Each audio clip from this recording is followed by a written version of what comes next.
Very good evening to you. I'm Lisa Broom with the Wednesday, November 18th edition of the CBC Evening News.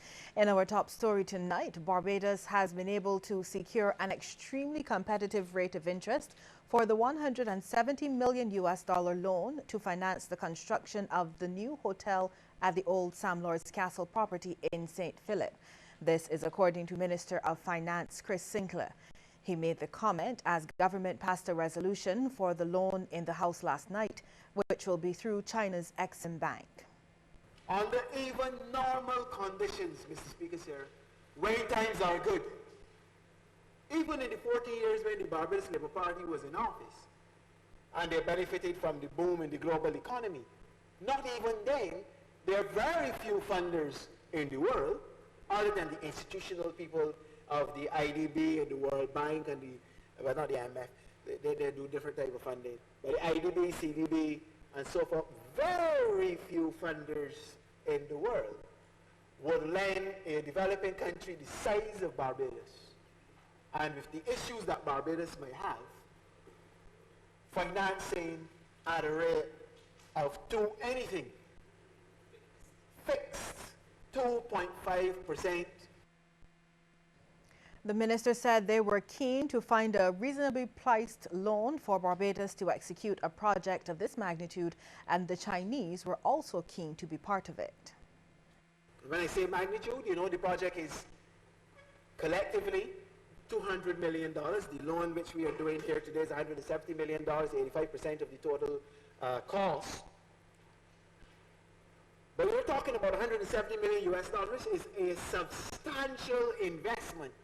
Indeed, it is one of the biggest investments financially in a tourism-related project in Barbados, and not in Barbados, in Barbados' history.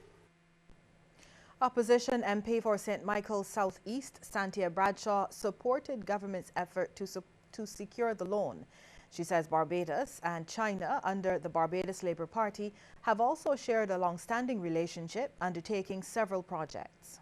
To name a few, it would obviously be the market in Cheapside and certainly the gymnasium, the Garfield Sobers complex. And this certainly is the first, I believe, in a long time, particularly under this administration, that we are seeing a project come to fruition with the People's Republic of China. Ms. Bradshaw adds there are a number of projects announced by government that, although ground has been broken, there's been no progress. But I too will wait, like others, to see that this project actually materializes. And I say, Mr. Speaker, that I note that the honourable member who spoke before me did not address where the additional $30 million would be coming from, because it is only $170 million that is actually being borrowed in relation to this particular loan that is before us. It appears Barbados's bee population is on the decline. Minister of the Environment and Drainage, Dr. Dennis Lowe, suggests this is due in part to the type of gardens and disease. To assist in boosting their numbers, he says the NCC has developed an apiary. They work closely with the Barbados Agricultural Society. They work closely with the Inter-American Institute on Cooperation in Agriculture. And they are really making waves in this particular area, so that most of their plants now in the nursery are being pollinated by their own bees, right there. Plus, they're also making honey at Codrington. I don't know if it's for sale yet, but I know that they're doing that, and they're working with other bee specialists on the island and creating that kind of environment. Coming up later in the news, our Coast to Coast Independence feature. But before we get to that, we want to hear from you on this question.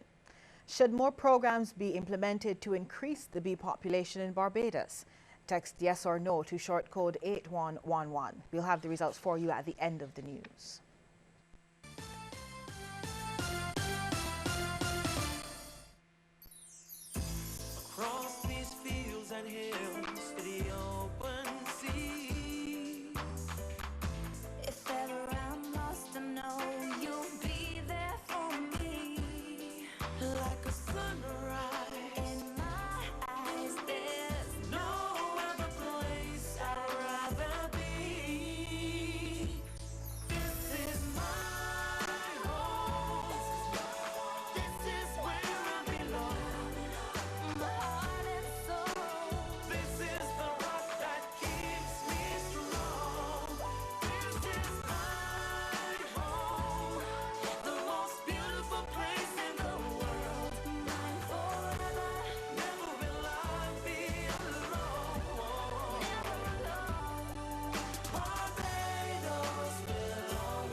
Download our mobile app and check your balance in an instant.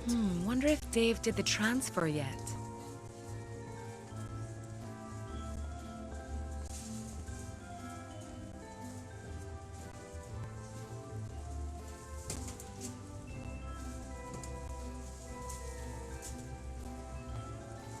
We never take a break from serving you.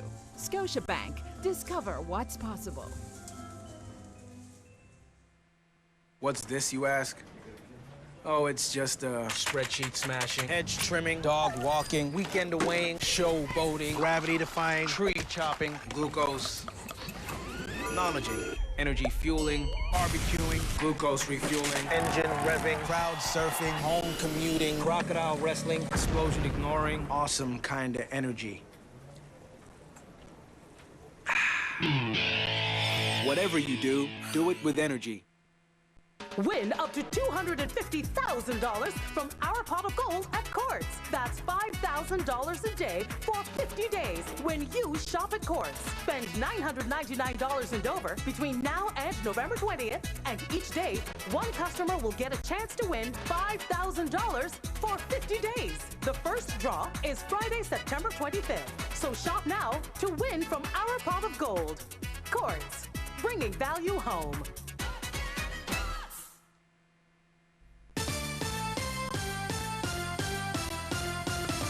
The Lions Club of Bridgetown has launched its first $1 drive.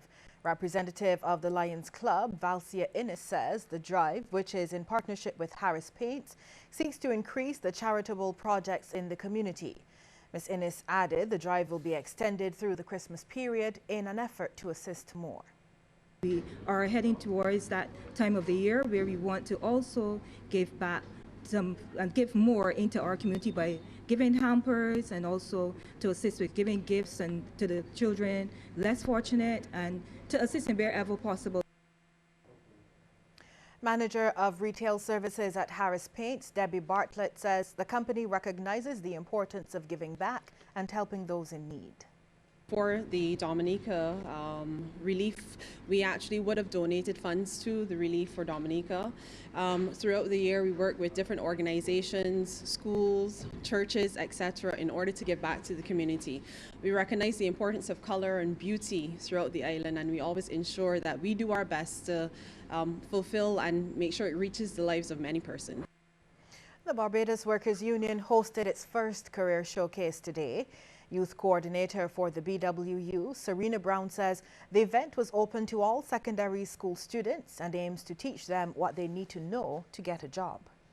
This idea actually stemmed out of a schools outreach program we had in September here for secondary schools. That event used to prepare school children for the world to work, to get them ready for interview techniques, dress code, because we realize in this day and age, persons still don't know how to dress for an interview and that kind of thing. The showcase focused on skill-based jobs and companies such as creative carving. Sculptor Marlon Waterman wants the school children to know they can make an occupation from anything. Anything could be your occupation. I guess like anything you could learn. Or you can't teach them to carve immediately, but most people see basic forms of employment, but you could turn anything into an occupation. Like farming, for instance, you could got that as an occupation. You could be some boys raise pigs. It all depends upon what you want to do. Like how you choose this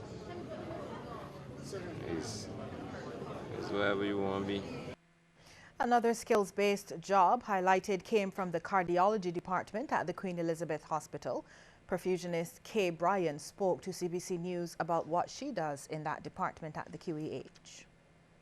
I usually operate the heart-lung machine during open heart surgery, and then I also do something called washing blood. All the blood that is lost from patients, let's say, who had road traffic accidents, gunshot wounds, stab wounds.